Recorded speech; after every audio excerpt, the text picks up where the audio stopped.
അമ്മ ഭരണസമിതിയിൽ general secretary സ്ഥാനത്തിന് മത്സരത്തിറങ്ങിയ കുക്കു പരമേശ്വരനെതിരെ പൊന്നമ്മ ബാബു ഉന്നയിച്ച ഗുരുതര ആരോപണങ്ങളുമായി ബന്ധപ്പെട്ടൊക്കെയായിരുന്നു. പൊന്നമ്മ ബാബുവിന്റെ പ്രതികരണവുമൊക്കെ നമ്മൾ കേട്ടതാണ്. ഈ അത്യാവശ്യം കുറച്ച് കോൺട്രവേഴ്സി ആകാനുള്ള തരത്തിലുള്ള വാക്കുകളായിരുന്നു പൊന്നമ്മ ബാബുവിന്റെ ഭാഗത്തു നിന്നുണ്ടായത്. സെയ്ഫുനീസ് നൽകും ഇതുമായി ബന്ധപ്പെട്ടുള്ള വിശദാംശങ്ങൾ. സെയ്ഫുനീസ, ഈ പൊന്നമ്മ ബാബു പറയുന്ന അനുസരിച്ചാണെങ്കിൽ വനിതാ താരങ്ങളൊക്കെയും തന്നെ ഈ ഒരു കാര്യം ചെയ്ത് നമുക്ക് ആ ബൈറ്റ് ഒരിക്കൽ കൂടി കേൾക്കാം. പൊന്നമ്മ ബാബുവിന്റെ വാക്കുകൾ ഒരിക്കൽ കൂടി കേൾക്കാം. ഞങ്ങൾ വരുന്ന ദിവസങ്ങളിൽ 2 ക്യാമറ അപ്പുറം ഓണായി നിൽപ്പുണ്ടായിരുന്നു. അപ്പോൾ അവരോട് പറഞ്ഞു, നിങ്ങളുടെ വിഷമങ്ങളും ബുദ്ധിമുട്ടുകളൊക്കെ ആർക്കെങ്കിലും എന്തെങ്കിലും ഉണ്ടായിട്ടുണ്ടെങ്കിൽ പറയൂ, നമ്മളത് വേണ്ടപ്പെട്ടവരെ അറിയിച്ച് നിങ്ങൾക്ക് അതിന് വേണ്ട നീതി വാങ്ങിച്ചു തരും എന്ന് പറഞ്ഞപ്പോൾ അവർ പാവങ്ങളായ കുറച്ച് ആൾക്കാർ അവരുടേതായ ഒരുപാട് വിഷമങ്ങൾ അവരിങ്ങനെ പറഞ്ഞു. അപ്പം അതെല്ലാം ഷൂട്ട് ചെയ്ത സമയത്ത് നമ്മുടെ ഉഷയും പ്രിയങ്കയെക്കൂടി ചോദിച്ചു, എന്താണ് ഇതിങ്ങനെ ഷൂട്ട് ചെയ്യുന്നത്? അപ്പോൾ പറഞ്ഞല്ല, നമ്മുടെ ഒരു ഇത് കാണിക്കണമല്ലോ, നിങ്ങൾക്ക് ഇങ്ങനെയൊക്കെ ഉണ്ടായ കാര്യം അവരും കൂടെ ഒന്ന് അറിയണമല്ലോ, അപ്പോൾ അതുകൊണ്ടാണ് നമ്മളിതിനെ ഇങ്ങനെ നമ്മളിത് ഷൂട്ട് ചെയ്യുന്നതെന്ന് ചോദിച്ചു.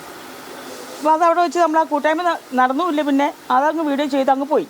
പക്ഷെ പലപ്പോഴും നമ്മൾ കുക്കുനോട് ചോദിക്കുമ്പോൾ കുക്ക് പറയുന്നത് സേഫായിട്ട് കയ്യിലുണ്ട്. അപ്പോൾ ഇതാണ് പൊന്നമ്മ ബാബു പറയുന്നത്. സെയ്ഫുനീസ് ഉണ്ട് വിവരങ്ങളുമായി. സെയ്ഫുനീസ്, ഇപ്പോൾ പൊന്നമ്മ ബാബു പറയുന്ന അനുസരിച്ചാണെങ്കിൽ അമ്മയിലെ തന്നെ വനിതാ താരങ്ങൾ, സ്ത്രീ താരങ്ങൾ, അവരുടെ ദുരനുഭവങ്ങൾ പങ്കുവയ്ക്കുന്ന ഒരു മെമ്മറി കാർഡ് കുക്കു പരമേശ്വരന്റെ കയ്യിലുണ്ട്.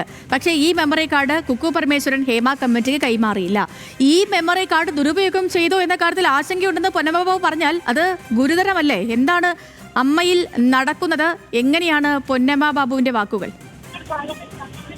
തീർച്ചയായും സേതുലക്ഷ്മി, ഗുരുതരമായ ആരോപണങ്ങളാണ് പൊന്നമ്മ ബാബു ഉന്നയിച്ചിരിക്കുന്നത്. കഴിഞ്ഞ ദിവസം കുക്കു പരമേശ്വരൻ ഈ മെമ്മറി കാർഡിനെ ചൊല്ലിയുള്ള ചർച്ചകൾ കഴിഞ്ഞ കുറേ ദിവസങ്ങളായി അമ്മയുടെ അംഗങ്ങൾക്കിടയിൽ തന്നെ നടക്കുന്നതാണ്. 2018 നടിയെ ആക്രമിച്ച കേസിന് പിന്നാലെ ഒരു ജനറൽ ബോർഡ് ചേരുകയും അതിനുശേഷം നടന്ന എക്സിക്യൂട്ടീവ് കമ്മിറ്റി യോഗത്തിന് ശേഷം ഈ നടിമാരുടെ സിനിമാ മേഖലയിലെ പ്രശ്നങ്ങൾ മനസ്സിലാക്കാനും ഒപ്പം തന്നെ അവർക്ക് തുറന്നു പറയാൻ ഒരു അവസരത്തിനായി ഒരു സബ് കമ്മിറ്റി രൂപീകരിക്കുകയും ആ സബ് കമ്മിറ്റിയുടെ നേതൃത്വത്തിൽ ഒരു യോഗം ചേരുകയും ചെയ്തു.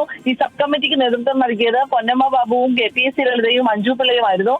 അന്ന് നടിമാർ പലരും പല ദുരനുഭവങ്ങളും പറഞ്ഞു. പക്ഷേ ഇതിന്റെ മെമ്മറി കാർഡ് കുക്കു പരമേശ്വരന്റെ കയ്യിലാണ് ഉള്ളതെന്നും ഈ സബ് കമ്മിറ്റി രൂപീകരിച്ചുവെങ്കിലും ഈ യോഗം വിളിച്ചു ചേർത്തത് കുക്കു പരമേശ്വരനാണ് എന്നുമാണ് പൊന്നമ്മ ബാബു ആരോപിക്കുന്നത്. പക്ഷേ കുക്കു പരമേശ്വരൻ പറയുന്നത് എക്സിക്യൂട്ടീവ് കമ്മിറ്റിയിലോ അല്ലെങ്കിൽ ഏതെങ്കിലും സബ് കമ്മിറ്റിയുടെ നേതൃത്വത്തിൽ ഒന്നും താനില്ലായിരുന്നു. പിന്നെ എങ്ങനെയാണ് താൻ ഈ യോഗം വിളിച്ചു ചേർക്കുക എന്ന ചോദ്യമാണ് കുക്കു പരമേശ്വരൻ പറയുന്നത്. എന്തായാലും പൊന്നമ്മ ബാബു നിയമ നടപടികൾക്കൊന്നും പോകുന്നില്ല, അതല്ലെങ്കിൽ SITക്ക് മുൻപാകെയും പോകുന്നില്ല. അക്കാര്യങ്ങളൊക്കെ എല്ലാവരുമായി കൂടിയാലോചിച്ച് വേണമെന്നാണ് പറയുന്നത്. പൊന്നമ്മ ബാബുവിന്റെ ആവശ്യം ഇതാണ്, മെമ്മറി കാർഡ് കണ്ടെത്തണം, ഒപ്പം തന്നെ കുക്കു പരമേശ്വരൻ ജനറൽ സെക്രട്ടറി സ്ഥാനത്തേക്ക് മത്സരിക്കുന്നതിൽ നിന്ന് പിന്മാറുകയും വേണം എന്നുള്ളതാണ്. ഈ 2 ആവശ്യങ്ങളാണ്. ഒപ്പം തന്നെ ബാബുരാജ് നല്ല പ്രവർത്തനമാണ് കാഴ്ചവെച്ചതെന്നും 25 വർഷം ഇടവേള ബാബു ചെയ്തതിനേക്കാൾ നല്ല പ്രവർത്തനമാണ് 1 വർഷം കൊണ്ട് ബാബുരാജ് ചെയ്തതെന്നുമാണ് കുക്കു പരമേശ്വരൻ പറയുന്നത്. എന്തായാലും ഇപ്പോൾ 2 ഭാഗങ്ങളായി 2 സംഘങ്ങളായി തിരിഞ്ഞ് അമ്മയിൽ ആരോപണ പ്രത്യാരോപണങ്ങൾ കടുക്കുക തന്നെയാണ്. ഇപ്പോ ഈ വിഷയത്തിൽ ഇപ്പോ മറ്റ് താരങ്ങളുടെ ആരുടെയെങ്കിലും പ്രതികരണമൊക്കെ ലഭ്യമാണോ?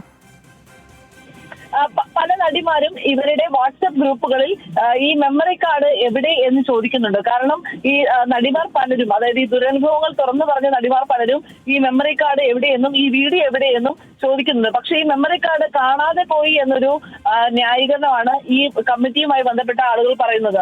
പൊന്നമ്മ ബാബു ആയിരുന്നു സബ് കമ്മിറ്റിക്ക് നേതൃത്വം നൽകിയിരുന്നത്. പൊന്നമ്മ ബാബുവിന് അറിയില്ലെന്ന് പൊന്നമ്മ ബാബു പറയുന്നു. അത് കുക്കു പരമേശ്വരൻ കൊണ്ടുപോയി എന്ന് പറയുന്നു. കുക്കു പരമേശ്വരൻ പറയുന്നു തന്റെ കയ്യിലില്ല എന്ന് പറയുന്നു. അങ്ങനെ അങ്ങോട്ടും ഇങ്ങോട്ടും ഇത് പറയുകയാണ്. പക്ഷേ ഇതിൽ ഉള്ള കുറെ നടിമാരുണ്ട്, ഈ ആരോപണങ്ങൾ ഉന്നയിച്ചവരുണ്ട്. അവർ ഇത് കൃത്യമായി അഡ്രസ് ചെയ്യുകയോ അതല്ലെങ്കിൽ പോലീസിനെ സമീപിക്കുകയോ ചെയ്താൽ മാത്രമേ ഈ മെമ്മറി കാർഡ് എവിടെയുണ്ട് എന്നുള്ളത് കണ്ടെത്താൻ സാധിക്കുകയുള്ളൂ. പക്ഷേ നിലവിലെ സാഹചര്യത്തിൽ ഇവർ ഈ രീതിയിലൊന്നും നിയമ നടപടികളിലേക്ക് പോകാനുള്ള സാധ്യത കാണുന്നില്ല. അടുത്ത ദിവസങ്ങളിൽ പലരും ഈ പ്രശ്നങ്ങൾ തുറന്നു പറഞ്ഞു വരും എന്ന് പൊന്നമ്മ ബാബു പറയുന്നുണ്ടെങ്കിലും ആരൊക്കെയാണ് എന്ന് നടിമാർ എന്ന് പറയാൻ പോലും പൊന്നമ്മ ബാബു തയ്യാറാകുന്നുമില്ല.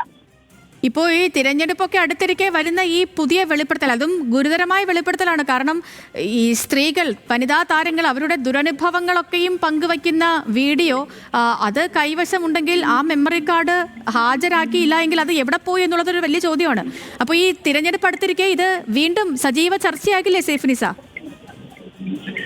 തെരഞ്ഞെടുപ്പ് അടുക്കുമ്പോൾ സജീവ ചർച്ചയായി തന്നെ വരികയാണ് ഇത്. പക്ഷേ കുക്കു പരമേശ്വരന്റെ ഭാഗത്തു നിന്നും ചോദിക്കുന്ന ഒരു ചോദ്യം, ഇത്രയും കാലത്തിനിടയ്ക്ക് ഈ മെമ്മറി കാർഡിനെ കുറിച്ചോ അല്ലെങ്കിൽ ഹേമ കമ്മിറ്റി വന്നപ്പോഴോ ഒന്നും ഉന്നയിക്കാത്ത ഒരു വിഷയം, എടുത്തു പറയാത്ത ഒരു വിഷയം, തെരഞ്ഞെടുപ്പ് വന്നപ്പോൾ പൊന്നമ്മ ബാബു അടക്കമുള്ളവർ എന്തിനാണ് പറയുന്നതാണ് ഈ കുക്കു പരമേശ്വരന് ഒപ്പം തന്നെ കുക്കു പരമേശ്വരനെ സപ്പോർട്ട് ചെയ്യുന്നവരും പറയുന്നത്. പക്ഷേ പൊന്നമ്മ ബാബു പറയുന്നത് ഈ ഹേമ കമ്മിറ്റി വന്നപ്പോൾ കുക്കു പരമേശ്വരനോട് പറഞ്ഞു ഈ കാര്യങ്ങൾ പറയേണ്ടേ എന്ന് ചോദിച്ചപ്പോൾ പൊയ്മുഖങ്ങൾ അഴിഞ്ഞു വീഴുന്നതൊക്കെ വീഴട്ടെ എന്നുള്ളതായിരുന്നു കുക്കു പരമേശ്വരൻ പറഞ്ഞത്. അതായത് ഞങ്ങൾക്കിടയിൽ ഒരു കാര്യം പറയുകയും പുറത്തു നിന്ന് മറ്റൊരു കാര്യം പറയുകയും ചെയ്ത ഇരട്ട നിലപാടാണ് കുക്കു പരമേശ്വരൻ ഉള്ളത് എന്നാണ് പൊന്നമ്മ ബാബു പറയുന്നത്. എന്തായാലും ഇതൊരു വാക്കോടങ്ങൾക്കപ്പുറം ശരി, സൈഫുനീസിലേക്ക് മടങ്ങി വരാൻ